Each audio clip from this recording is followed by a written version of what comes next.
Backchecks is pretty simple. Of course, left-right is just which we're going to have to do some, on this one, we're going to have to do some left-right adjustments. Do you have smiling pliers in here? Yes. Yeah, you do. Okay. It always goes in the direction of the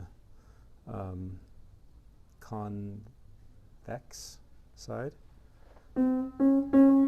So to do that, and this little gap there conveniently misses the bridle wire. So you go over the bridle wire. Because I want that one to go to the right, I'm just going to put that in there and then overshoot it. And now you can see it's not parallel. So I'm going to flip it around and go to the top, make it parallel. And I'm just going to go slightly more. It's almost there. Okay, now it's centered. And the amount that I just moved it that second time wasn't enough to justify going back up to the top. I mean, it's still basically parallel. Okay. So now you can just go through and make sure that because a lot of these need some left-right. Like that one needs a little bit that direction, that one a little bit that direction. Can all of you see? You can only really see it unless you're looking straight on. You can kind of see it. That one needs to go to the bass side. Okay, so that's going to be the left-right. Okay, forward-aft. Backchecks are one of those things. I should back up and just mention this thing. That backchecks are one of those things that if it looks good, it sounds good. That you have a range, right? Because depending on how hard you hit it, it's going to check at slightly different places. It's not like let off where it doesn't matter how hard you hit it. It's going to always let off at exactly the same place. With backchecks, it's going to vary a little bit. That's why we have a range, which is about 50 to 75% of the way to the hammer. That's where the hammer should be held in check. Okay. So we're just going to focus on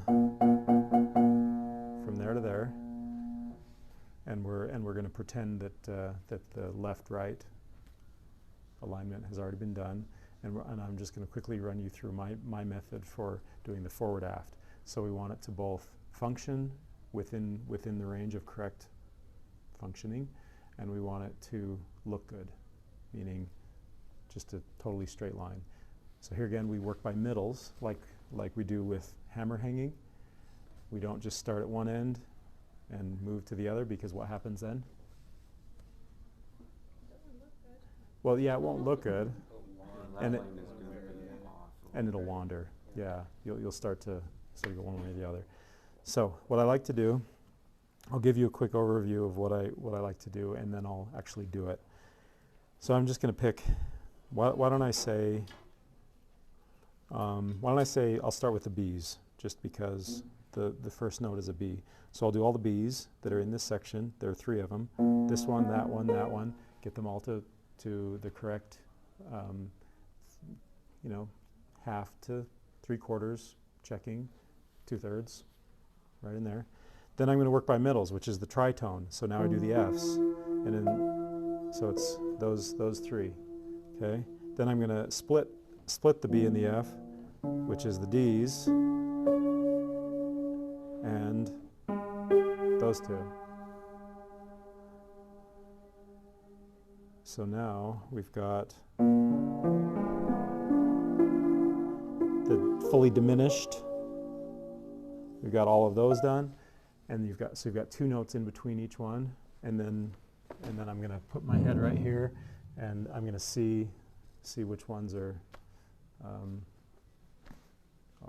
out of alignment. Fix those. Okay, so I'll start with a B. So that's obviously too far.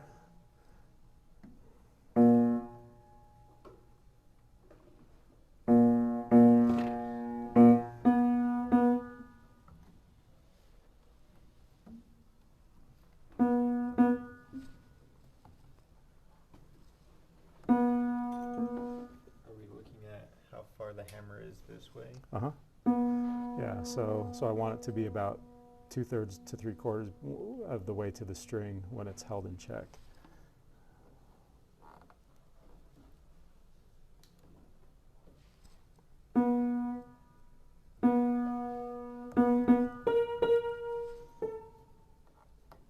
Okay, so now we've got, everybody see the checking? So we're more or less at that 2/3 point. Okay? Now I'm not really going to pay attention anymore to how things are working up here. Now I'm just gonna go, I'm gonna make these two match that one. So that one's already there. Just make it cosmetically match. And then these two match those two, because those two are already done. That's part of my diminished chord. Do you have a lighter, Jake? Give my fingers a little break here. See these fuzzies? Just going to clean those fuzzies up.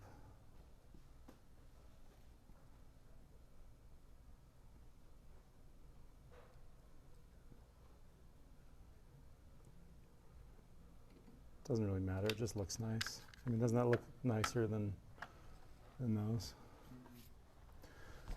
Okay, there's the rough, and then what I'm going to do is just kind of, when you put your head kind of down at this angle, you can really see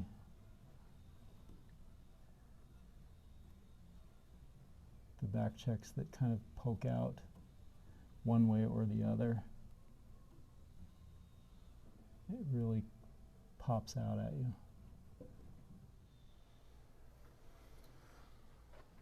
And then let's do one final check. Make sure they're all more or less checking in the right position. Yeah, they look good. So they're all functioning correctly, well within range, and they're looking good. They'll look even better when they're side to side regulated. Okay. Back checks.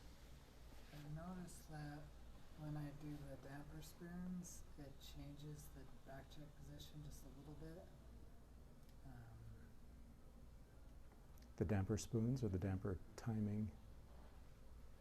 The damper spoons. Really? For some reason it changes, so I started doing back checks the very last step. Huh.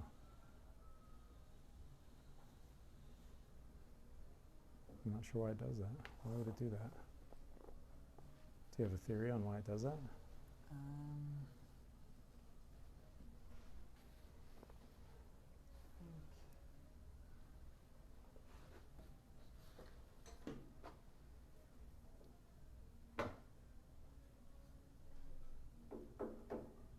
Maybe if the string is too far towards the strings. Oh. It's resting on. So that would mean that the spoon is. You're right. That would mean that the spoon is there's no lost motion for that spoon to begin with, and there has to be a little bit of lost motion for the spoon. So yeah, you might have to touch it up if the dampers, if the spoons are engaging the damper lever early, then you're right. I could see that. And with dip, with dip also have to be done before you do the back checks? Yes, it does. For sure. Yeah, changing your dip will dramatically affect your back checks. So it says do the back checks and then regular dip everything. Yeah. I wonder if that's assuming that the dip is kind of in range. Yeah, because we did. But you're right, it should be later.